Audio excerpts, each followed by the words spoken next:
Good morning. My name is Catherine Hazelton, and I'm a senior program officer at the James Irvine Foundation.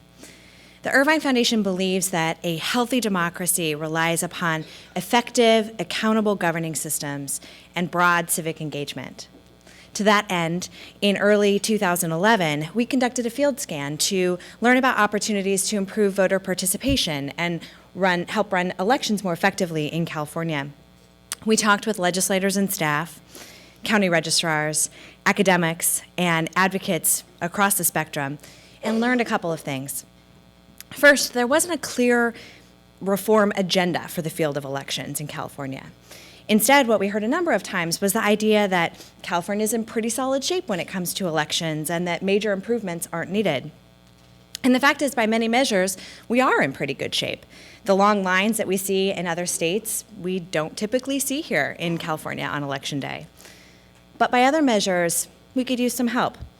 California ranks near the bottom nationwide in the percentage of eligible citizens actually registered to vote, and our voting population doesn't mirror the population of the state as a whole. Our field scan also indicated that important partners in this field didn't appear to be collaborating with one another to the extent we might hope, and that among some, there was some reluctance to work together. So in the fall of 2011, we brought together key partners to cultivate some collaboration and to develop a vision of what types of improvements the field should advance in the coming years. Throughout the fall of 2011, we convened 3 key sets of partners: county registrars, civil rights organizations, and various reform advocates. The first goal was establishing relationships and trust. And as Cathy noted, it was especially remarkable to see elections administrators and civil rights groups working very closely together and finding really nothing but common ground. Within just 2 months, the group had developed a unanimous set of principles and a set of related policy goals. You should have a copy of the principles, I believe, on your tables, and the full roadmap with both the principles and the policy goals is available online.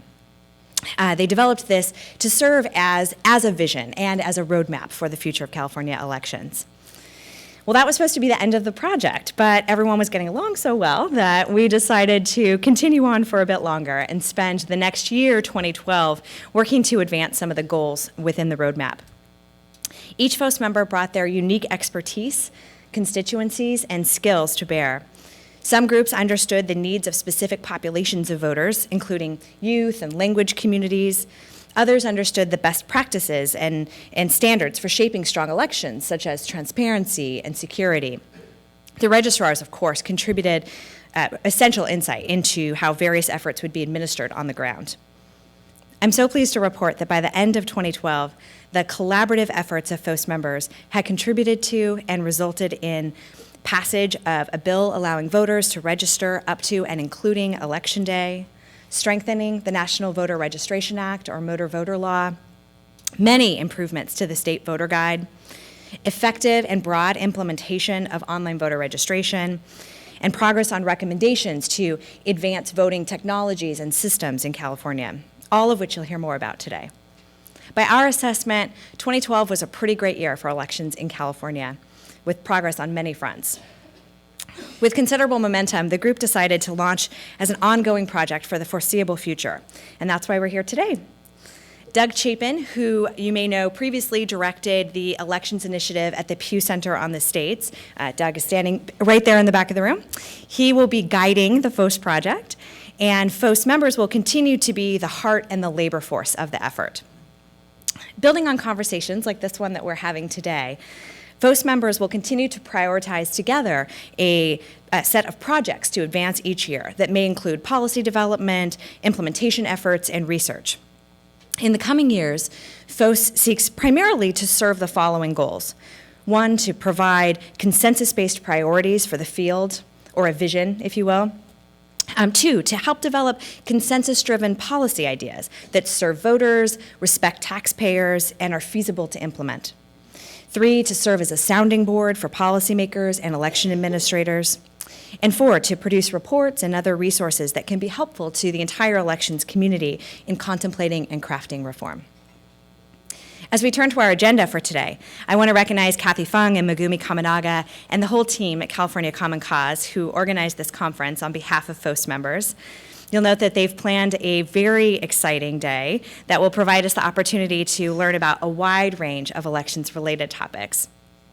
The first panel is about partnerships, which is quite appropriate, as partnerships are the lifeblood of FOST. We've been grateful throughout 2012 for the very helpful relationships with the Secretary of State's office. FOST members are looking for more opportunities to partner with policymakers, staff, additional election administrators, and advocates. We hope that you'll be able to share the entire day with us. And when you hear something intriguing, we encourage you to tweet about it. You can use the hashtag FOCE or hashtag CAElections. I have a feeling that the last panel is going to be especially Twitter-worthy, so we hope you'll stick around for that one. And if you need wireless today, the line that we have open is named California Common Cause, and there's no passcode needed. One of our goals for the day is to help FOST set its agenda for the next year, but also to broaden our conversation with all of you so that we can take that spirit of collaboration to the next level. We welcome the opportunity to partner with every person in this room to make California a place where elections are exceptionally well run, where we employ innovation in technology to the greatest possible benefit of voters and respect to taxpayers, where we ensure the highest standards of accuracy and security, and where every Californian can easily participate and is well informed to do so. That is the future of California elections. And we hope that you will join this terrifically committed coalition of leaders in working to achieve it. Please join me in welcoming the first panel.